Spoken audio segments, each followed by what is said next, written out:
Madam Registrar, would you please call the case? Morning, Your Honors. Case number IT 9514A, the prosecutor versus Tihomir Blaškić. Thank you. Mr. Blaškić, can you hear me in a language you understand? Good morning, Mr. President. Yes, I can hear you and understand you. Could I have the appearances for the prosecution, please? Good morning, Your Honors. Appearing for the prosecution is Norman Farrell, Ms. Mary Ursula Kind, Ms. Michelle Jarvis, and Ms. Susan Grogan. Thank you. Thank you. May I have the appearances for the appellant? Good morning, Your Honors. Mr. President, Russell Heyman and Anto Nobilo appearing on behalf of Appellant. Thank you.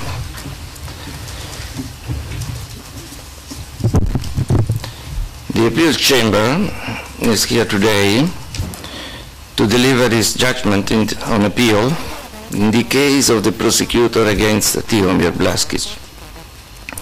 The trial in this case commenced on 24 June 1997, and Trial Chamber 1 of this tribunal delivered its judgment on the 3rd of March 2000. The appellant Tihomir Blaškić appealed on 17 March 2000.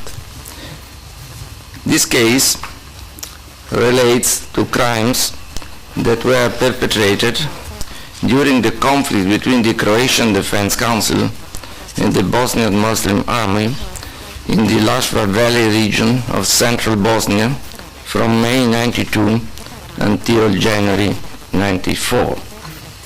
The appellant Tihomir Blaškić was the commander of the HVO Armed Forces in Central Bosnia at the time the crimes at issue were committed. The trial chamber convicted the appellant on the basis of 19 counts set forth in the Second Amended Indictment for crimes that occurred in the Vitez, Busovača, and Kiseljak municipalities. These counts encompassed violations of Articles 2, 3, and 5 of the Statute of the International Tribunal. The appellant was convicted on the basis of Article 7.1 of the Statute for ordering the crimes. The trial chamber also stated in the disposition of the judgment that, I quote, "in any event, as a commander, he failed to take the necessary and reasonable measures which would have allowed these crimes to be prevented or the perpetrators thereof to be punished," unquote. Therefore, the trial chamber also convicted the appellant under Article 7.3 of the statute. The trial chamber imposed a single sentence of 45 years imprisonment. Following the practice of the tribunal, I will not read out the text of the appeal judgment except for the disposition. Before doing that, I will first summarize the issues on appeal and the reasoning and findings of the appeal chamber so that you, Tihomir Blaškić, together with the public, will know the reasons for the appeal chamber's decision. I emphasize, however, that this is only a summary and that it does not in any way form part of the judgment of the appeal chamber. The only authoritative account of the findings of the appeal chamber is in the written judgment, which will be available today at the end of these proceedings. Because of the complexity of the appeal, the summary of the judgment, which I will now read, is longer than our customary practice. This appeal has been characterized by the filing of an enormous amount of additional evidence.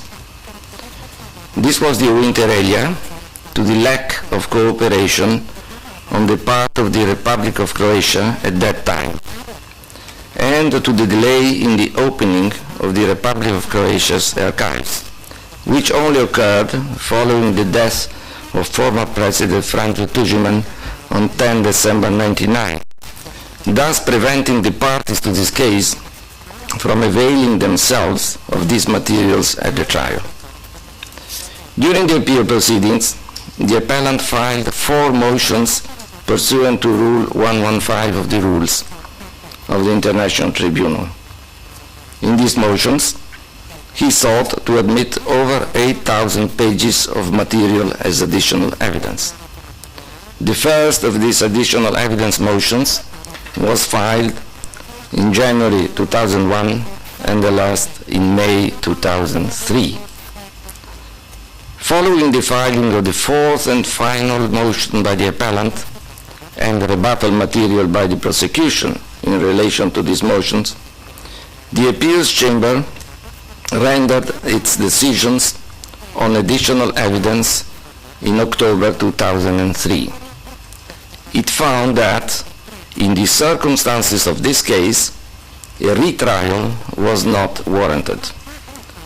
It decided to admit a total of 108 items, and as a consequence, several witnesses were heard in the evidentiary portion of the hearing on appeal, which took place from 8 to 11 December 2003 and was followed by final arguments on 16-17 December 2003.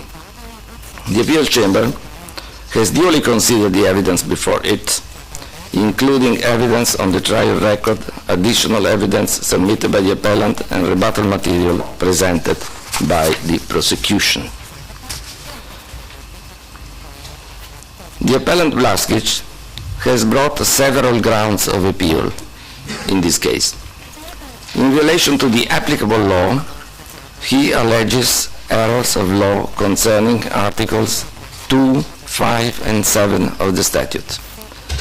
He also alleges a denial of due process of law by virtue of the Second Amended Indictment and Rule 68 violations. In relation to the factual findings of the trial chamber, he alleges errors concerning his responsibility for crimes committed in Hamići, parts of the Vitez municipality other than Ahmići, the Busovača municipality, and the Kiseljak municipality. He also alleges factual errors concerning his responsibility for detention-related crimes. The appellant also appeals against his sentence.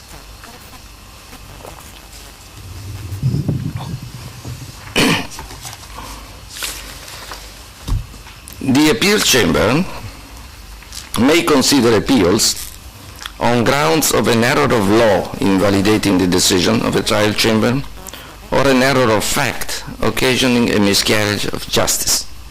In this case, the appeal chamber has had cause to consider the standard of review on appeal in relation to findings challenged only by the defense in the absence of a prosecution appeal.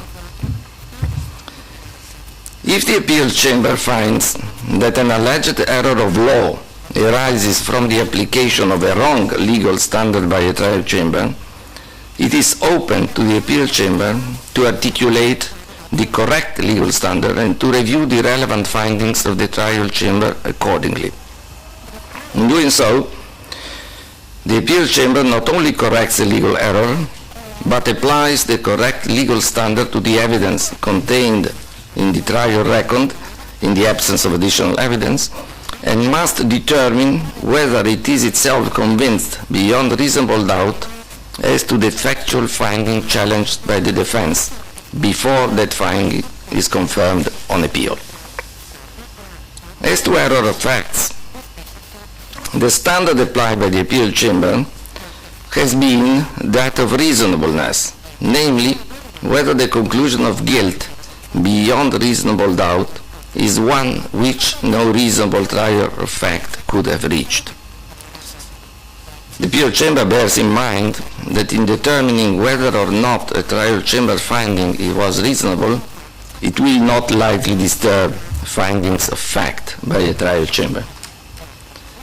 The appeal chamber concurs with the Prosecution appeal judgment finding that, I quote, where the appeal chamber is satisfied that the trial chamber returned the conviction on the basis of evidence that could not have been accepted by any reasonable tribunal, or where the evaluation of the evidence was wholly erroneous, it will overturn the conviction, since under such circumstances no reasonable tribunal of fact could be satisfied beyond reasonable doubt that the accused had participated in the criminal conduct." Unquote.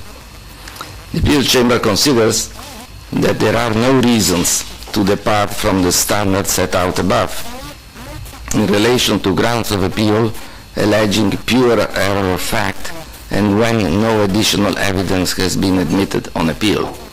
That standard shall be applied where appropriate in the present judgment.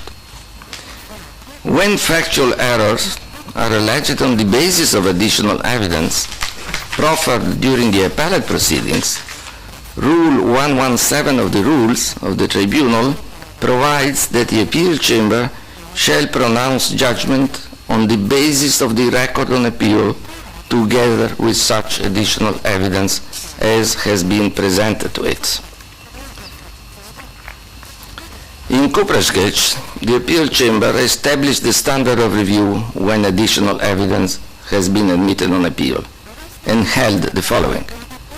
The test to be applied by the appeal chamber in deciding whether or not to uphold a conviction where additional evidence has been admitted before the chamber is: has the appellant established that no reasonable tribunal of fact could have reached a conclusion of guilt based upon the evidence before the trial chamber together with the additional evidence admitted during the appellate proceedings.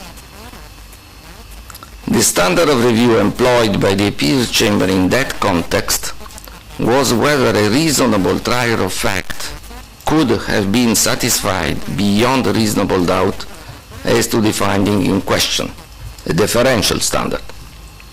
In that situation, the appeal chamber in Blaškić did not determine whether it was satisfied itself beyond reasonable doubt as to the conclusion reached. And indeed, it did not need to do so because the outcome in that situation was that no reasonable trier of fact could have reached a finding of guilt.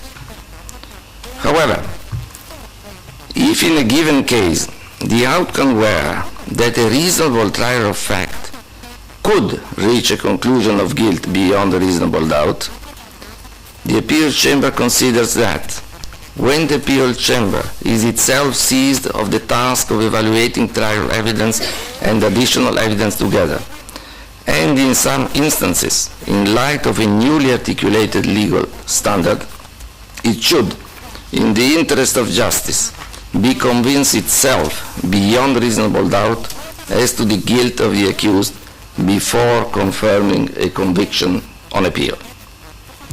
The appeal chamber underscores that in such cases, if it were to apply a lower standard, then the outcome would be that neither in the first instance nor on appeal would a conclusion of guilt based on the totality of evidence relied upon in the case, assessed in light of the correct legal standard, be reached by either chamber beyond a reasonable doubt.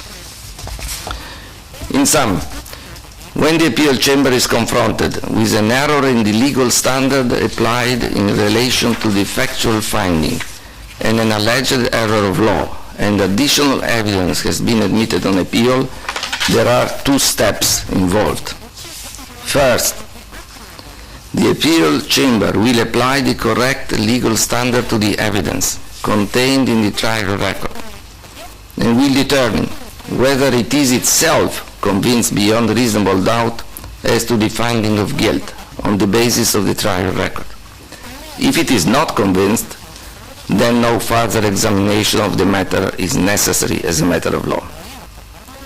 If, however, the appeal chamber, applying the correct legal standard to the evidence contained in the trial record, is itself convinced beyond reasonable doubt as to the finding of guilt, it will then proceed to determine whether, in light of the trial evidence assessed together with the additional evidence admitted on appeal, it is itself still convinced beyond reasonable doubt as to the finding of guilt. This standard of review supplements the standard of review employed by the appeal chamber in the Busovača case. I will now set out in some detail the appeal chamber finding in respect of each ground of appeal. The first ground of appeal concerned alleged errors of law concerning Article 7 of the statute. First, as to Article 7.1. The appellant challenges the standards set forth in the trial judgment concerning the form of criminal participation in Article 7.1 of the statute. The appellant was not convicted for planning or instigating crimes. The issue before the appeal chamber is whether a standard of mens rea that is lower than direct intent may apply in relation to ordering under Article 7.1 of the statute. In the present case, the trial chamber, in paragraph 474 of the trial judgment, articulated the following standard, and I quote, "Any person who, ordering an act, knows that there is a risk of crimes being committed and accepts that risk, shows the degree of intention necessary, recklessness, but dolo eventuel in the original French text, so as to incur responsibility for having ordered, planned, or incited the commitment of the crime."